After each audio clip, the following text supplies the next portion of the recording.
وأقول في القرآن ما جاءت به آياته فهو الكريم المنزال وأقول قال الله جل جلاله والمصطفى الهادي ولا أتأول. Assalamualaikum warahmatullahi wabarakatuh.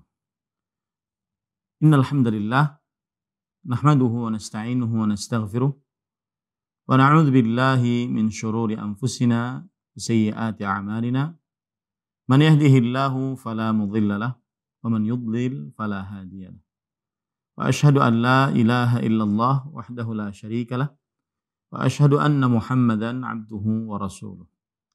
Ya ayyuhalladzina amanu taqullaha haqqa tuqatih wa la tamutunna illa wa antum muslimun.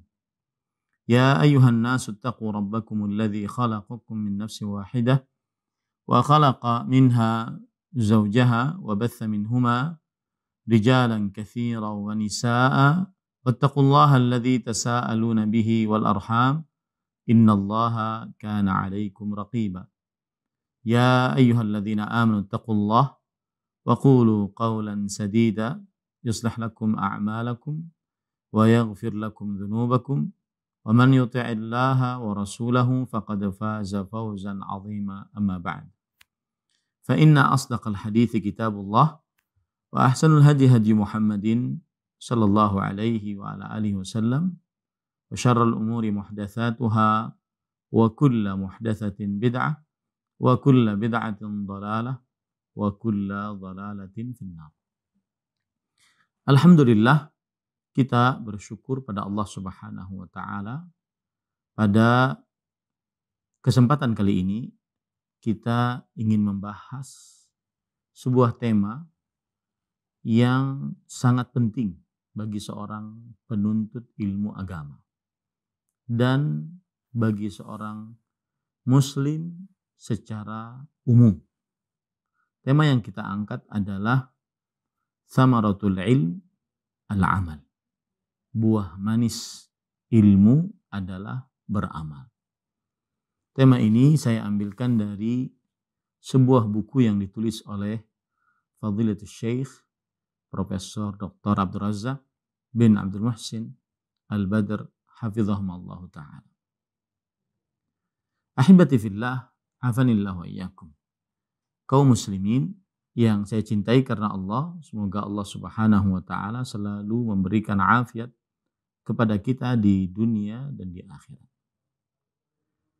Di dalam agama Islam, kedudukan ilmu agama dan menuntut ilmu agama sangatlah tinggi.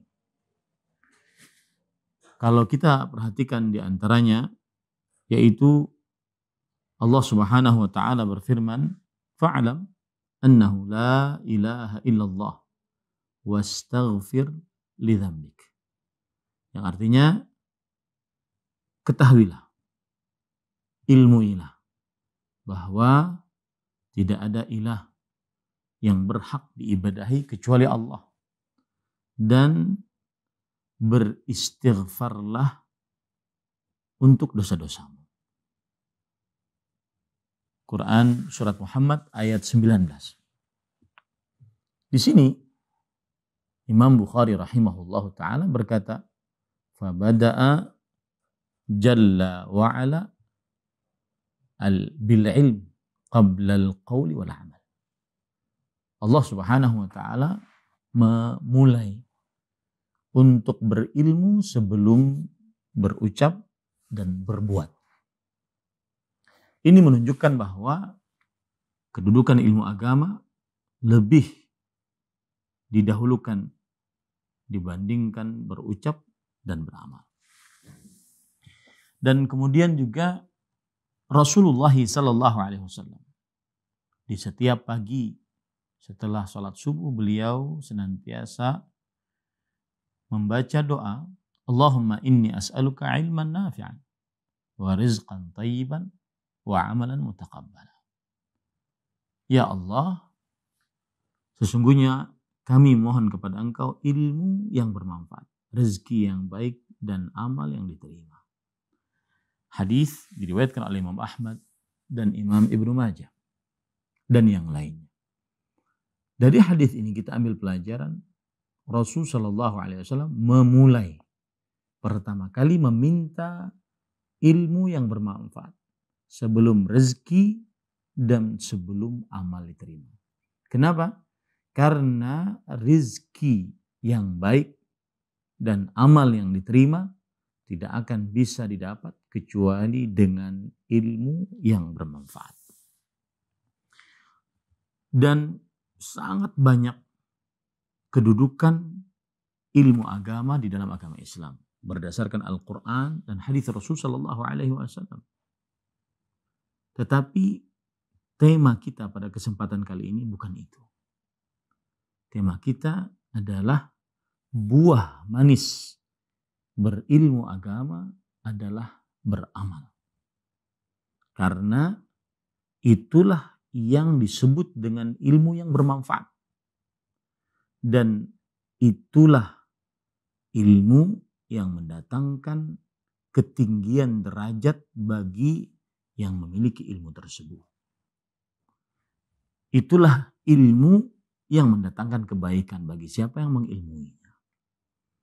Dalam hadis riwayat Bukhari dari Muawiyah bin Abi Sufyan radhiyallahu anhu, Rasulullah sallallahu alaihi wasallam bersabda, "Man yuridillahu bihi khairan yufaqihu fid din."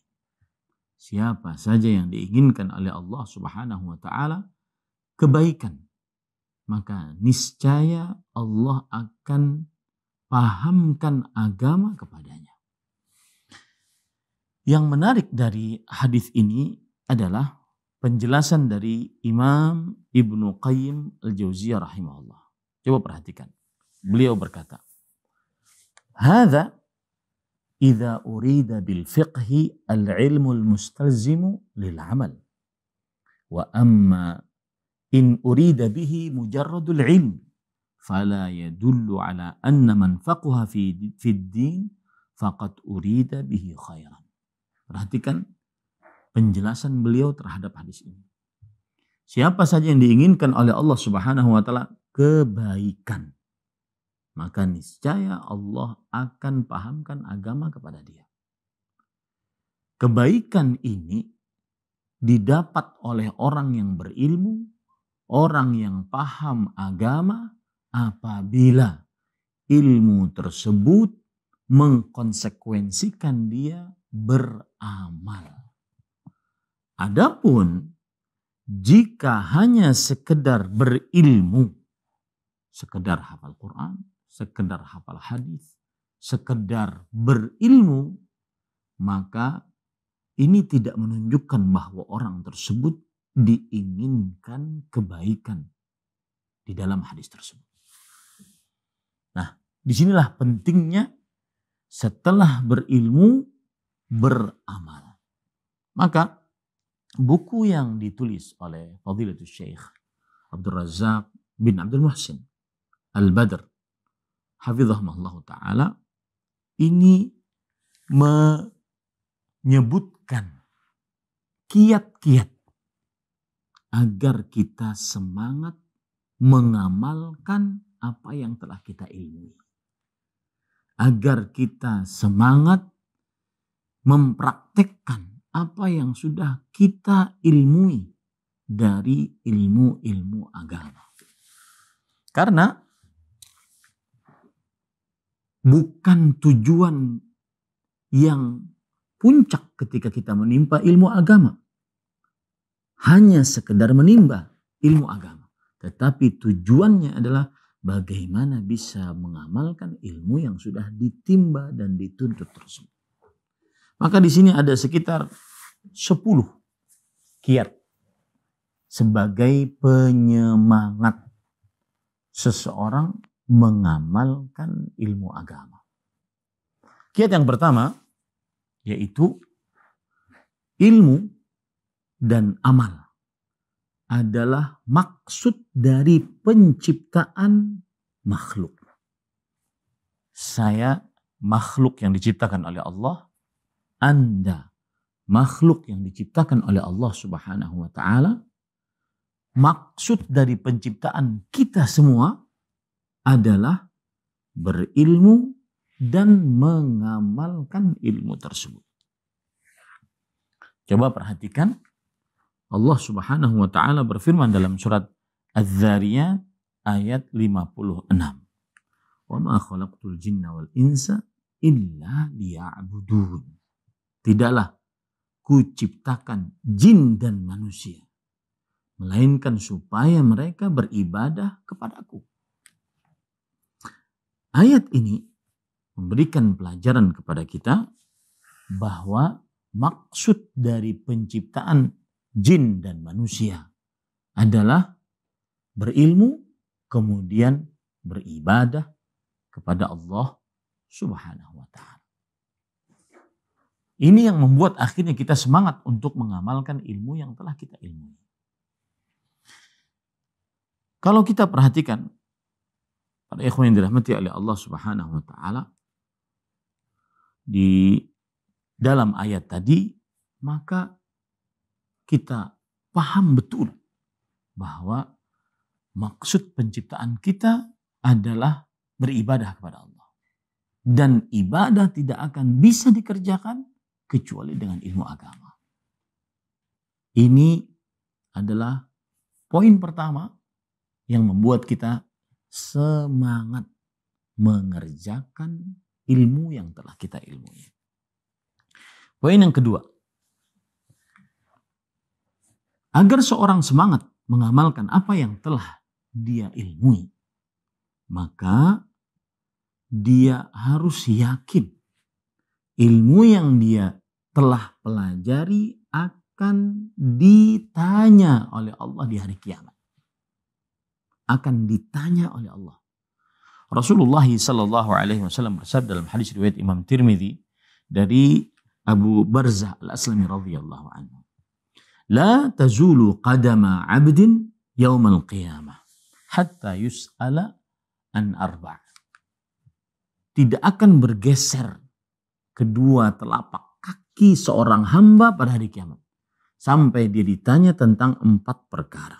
Salah satu dari 4 perkara tersebut adalah an ilmihi fima fa'al. Tentang ilmunya.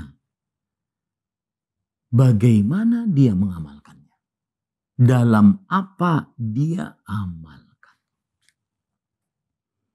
Ini penyemangat yang kedua untuk mengamalkan ilmu yang telah kita dapatkan.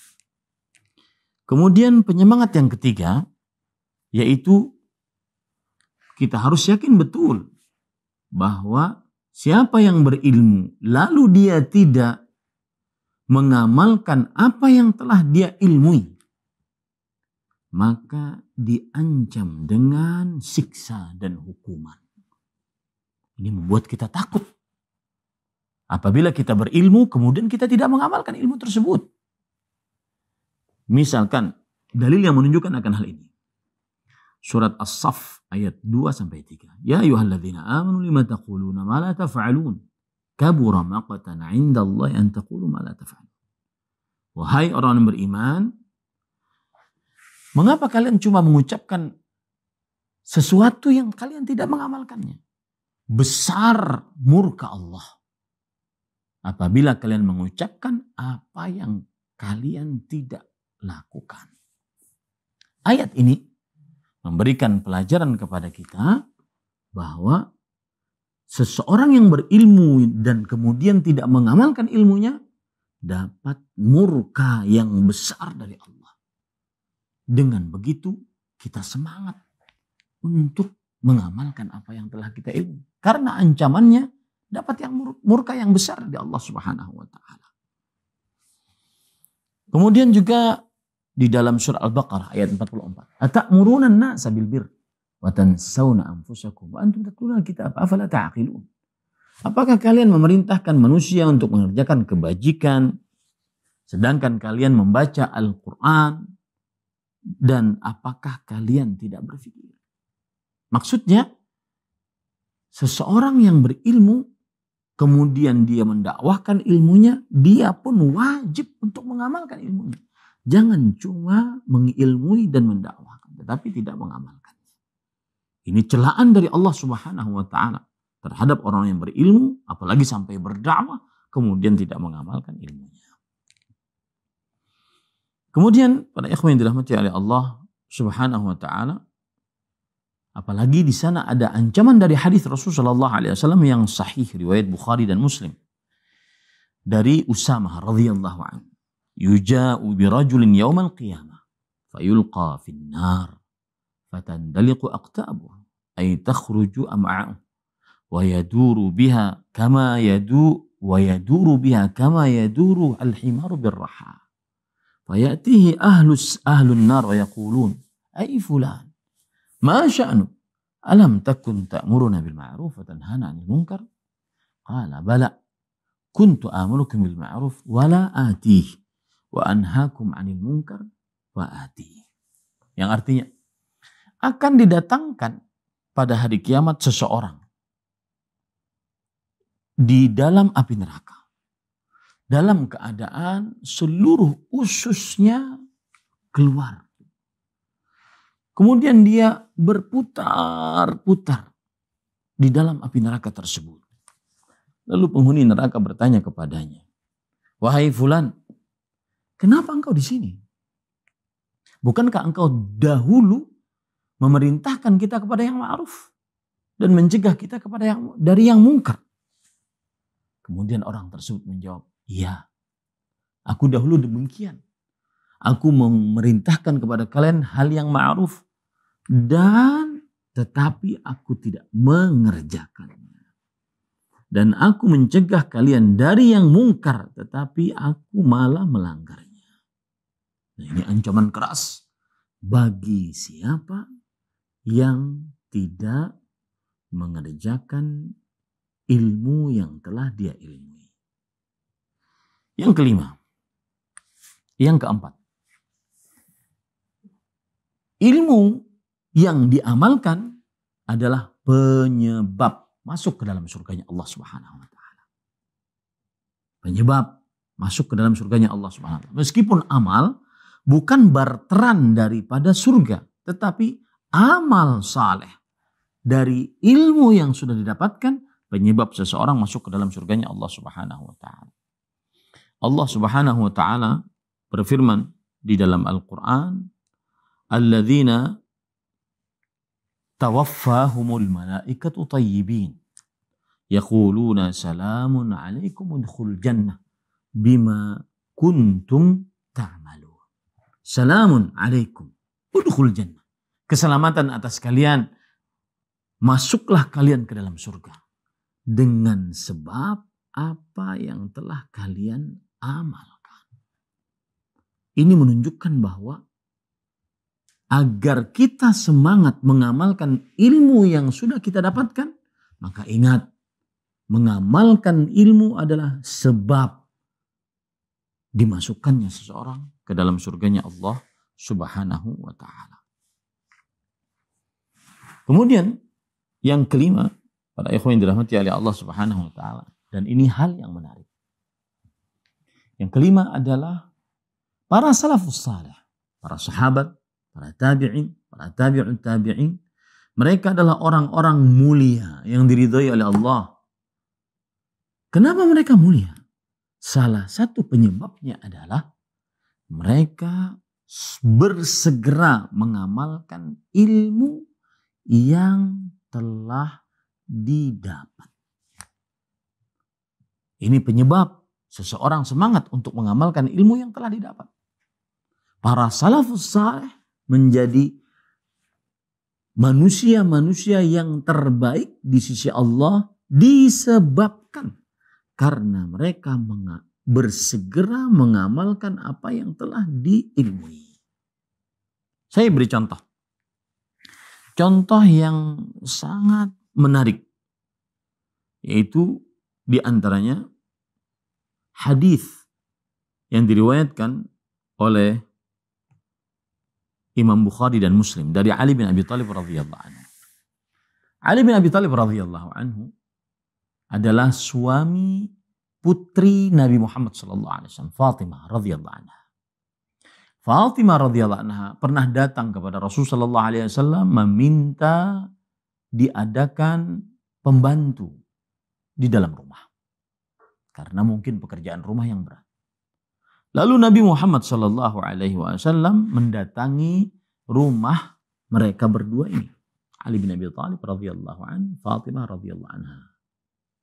Kemudian Rasulullah SAW bersabda, "Awala adulluk ala ma huwa khairun laka min khadim." Maukah engkau kuberitahukan tentang sesuatu yang lebih baik daripada memiliki asisten rumah tangga? Idza awaita ila al-firash tusabbihina Allah 33 wa tahmadinahu 33 wa tukabbirinahu 33. Yang lebih baik wahai anak perempuanku Fatimah radhiyallahu anha daripada asisten rumah tangga adalah jika engkau ingin tidur ucapkan 33 subhanallah, 33 alhamdulillah, 33 Allahu akbar. Ini lebih baik daripada asisten rumah tangga.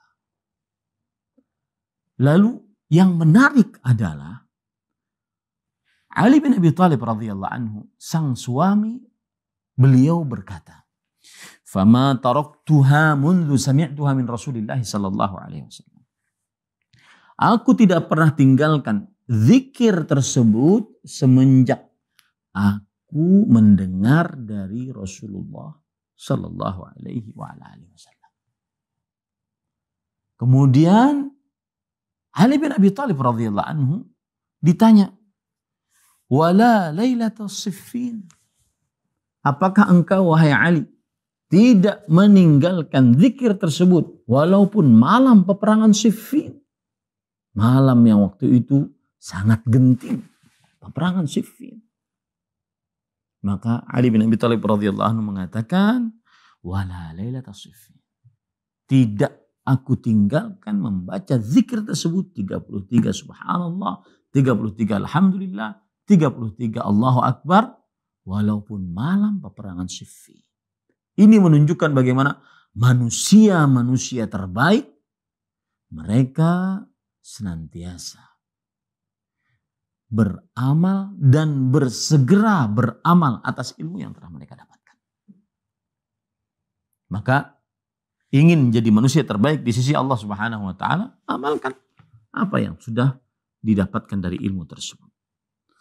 Yang keenam, bagaimana para sahabat, para tabi'in, para tabi'ut tabi'in, para salafus salih radhiyallahu anhum wa rahimahum, mereka senantiasa segera meninggalkan apa yang terlarang dari agama. Karena ilmu agama ada dua, fi'lu ma'mur wa tarku mahdhur, mengerjakan apa yang diperintah, menjauhi apa yang dilarang. Tadi kita sudah sebutkan bahwa para salafus saleh sangat semangat mengerjakan apa yang diperintah. Mereka juga semangat meninggalkan apa yang terlarang. Contoh misalkan hadis riwayat Bukhari dan Muslim dari Umar bin Khattab radhiyallahu anhu. Nabi Muhammad sallallahu alaihi wasallam bersabda, "Innallaha yanhaakum an tahlifu bi abaikum." Allah melarang kalian untuk bersumpah dengan menyebut nenek moyang kalian. Seperti misalkan demi bapak saya, demi kakek saya, demi keturunan saya. Dilarang oleh Rasulullah sallallahu alaihi wasallam. Umar radhiyallahu anhu ketika mendengar larangan tersebut beliau berkata, "Fawallah ma halaftu biha mundu sami'tu an-nabiy sallallahu alaihi wasallam dzakiran wala athiran." Demi Allah, semenjak aku mendengar larangan tersebut, aku tidak pernah bersumpah dengan nama nenek moyang, baik dalam ucapan melalui lisan secara sadar ataupun aku menceritakan tentang kebiasaan-kebiasaanku dahulu.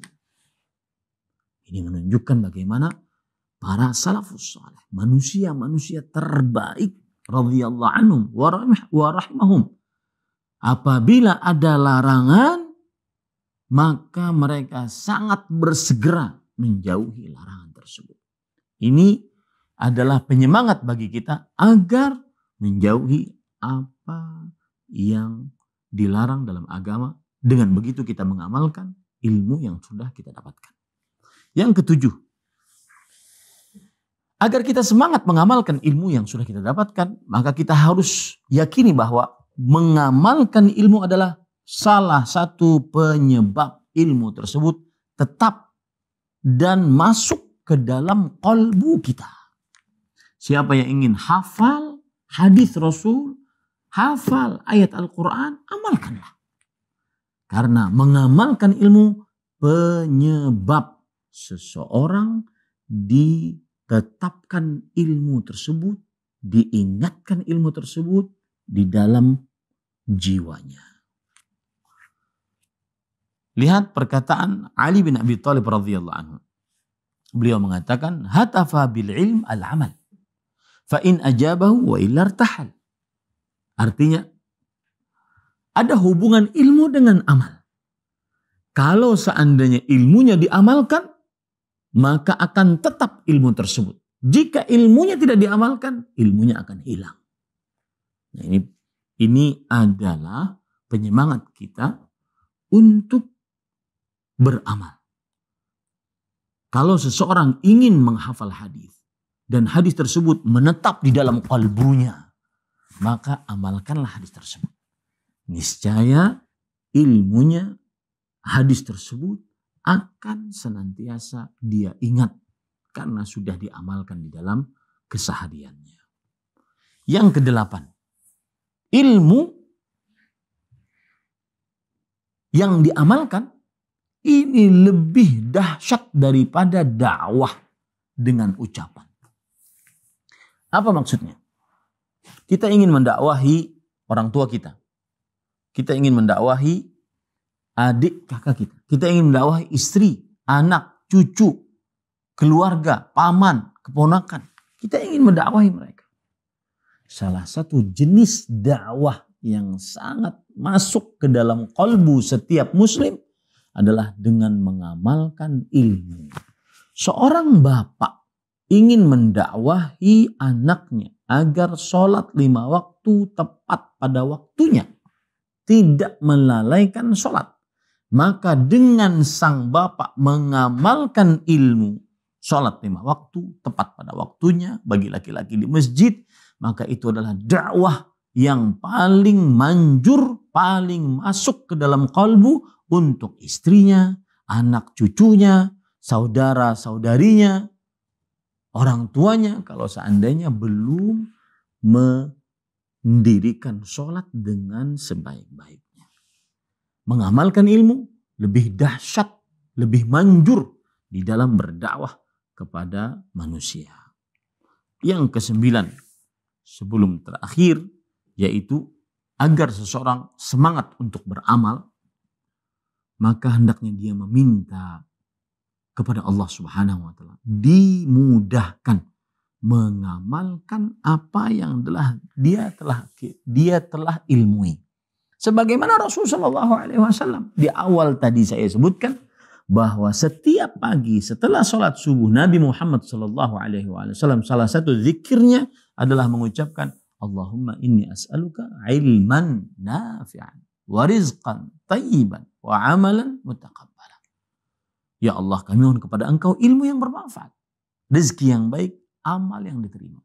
Ilmu dikatakan bermanfaat saat diamalkan. Maka dengan memohon kepada Allah, seseorang akan diberi petunjuk untuk bisa mengamalkan ilmu yang telah dia miliki. Yang ke-10 yang terakhir adalah tercela seseorang yang tidak menyibukkan dirinya dengan amal. Imam Ahmad rahimahullahu ta'ala ditanya tentang seorang yang suka menulis hadis dan banyak menulis hadis. Mungkin di zaman sekarang penulisan hadis tidak, karena bukunya sudah dicetak. Mungkin di zaman sekarang banyak orang menghafal hadis.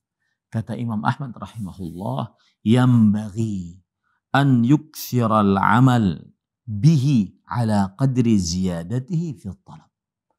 semestinya seseorang yang banyak menimba ilmu agama, hendaknya dia mengamalkan apa yang telah dia ilmu. Semakin banyak dia menimba ilmu agama, semakin banyak amalnya. Imam Ahmad rahimahullah juga berkata, subulul ilm mithlu subulil mal. Innal mala idza izdada izdadat zakatuh. Jalan ilmu seperti jalannya harta. Sesungguhnya jika harta banyak, maka banyak juga zakatnya. Begitu juga ilmu. Banyak ilmu, banyak juga zakat ilmunya. Zakat ilmu adalah mengamalkan ilmu tersebut. Maka tercela seseorang yang tidak mengamalkan ilmunya. Nah, inilah 10 penyemangat seseorang mengamalkan ilmunya. Di zaman yang kita sangat mudah untuk mendapatkan ilmu agama. Baik itu dengan menonton siaran-siaran yang mengajarkan kita kepada ilmu agama. Melalui media-media sosial. Seperti media yang sekarang ini. Atau membaca buku yang sangat mudah kita beli di zaman sekarang. Beda dengan zaman dahulu.